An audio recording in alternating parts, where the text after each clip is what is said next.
ധർമ്മസ്ഥല കുപ്രചാരണ കേസിൽ പ്രതി മനാഫിന് കുരുക്കുമുറുകുന്നു. മതവികാരം വ്രണപ്പെടുത്തലടക്കമുള്ള കുറ്റങ്ങൾ ചുമത്തി ഉടുപ്പി ടൗൺ പോലീസ് കേസെടുത്തു. അറസ്റ്റ് ഉടൻ ഉണ്ടായേക്കുമെന്നാണ് സൂചന. ധർമ്മസ്ഥല വ്യാജ വെളിപ്പെടുത്തൽ കേസിൽ പ്രത്യേക അന്വേഷണ സംഘത്തിന് മുന്നിൽ ഹാജരാകാനുള്ള നോട്ടീസ് ലഭിച്ചതിനു പിന്നാലെ യൂട്യൂബർ മനാഫിന് സംരക്ഷണമൊരുക്കി സംസ്ഥാന സർക്കാർ. പ്രത്യേക അന്വേഷണ സംഘത്തിന് മുന്നിൽ ഹാജരാകാൻ മനാഫിന് പോലീസ് സംരക്ഷണം ഒരുക്കും. ഇന്നിപ്പോൾ വേറൊരു ഉടുപ്പി എന്ന് പറഞ്ഞ സ്ഥലത്ത് വെച്ചിട്ട് 299 എന്ന് പറഞ്ഞ BNS കേസ് രജിസ്റ്റർ ചെയ്തിട്ടുണ്ട്. അതിന്ന് രാത്രിയോട് കൂടിയിട്ട് അവിടുന്ന് കർണാടകയിൽ നിന്ന് പോലീസ് പുറപ്പെട്ടിട്ടുണ്ട്. ആ നോട്ടീസ് നേരിട്ട് കൈത്തരാൻ അതിനു വേണ്ടി പോയിട്ടുണ്ട്. തിങ്കളാഴ്ച ഹാജരാവണം.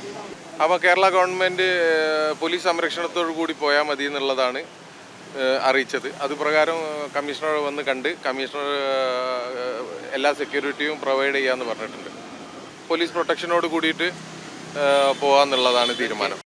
ധർമ്മസ്ഥല, മൂകാംബിക തുടങ്ങി ഹിന്ദു ക്ഷേത്രങ്ങൾക്കെതിരെ വ്യാജ പ്രചരണം നടത്തിയതിനെതിരെ മനാഫിനെതിരെ ഉടുപ്പി ടൗൺ പോലീസ് കേസെടുത്തിട്ടുണ്ട്. മതവികാരം വ്രണപ്പെടുത്തൽ കുറ്റം ചുമത്തിയാണ് കേസ്. സാമൂഹിക പ്രവർത്തകന്റെ പരാതിയിലാണ് കേസെടുത്തത്. മനാഫിനെതിരെ BNS 299 ചുമത്തിയിട്ടുണ്ട്. 3 വർഷം വരെ തടവ് കിട്ടാവുന്ന കുറ്റമാണ് ചുമത്തിയത്.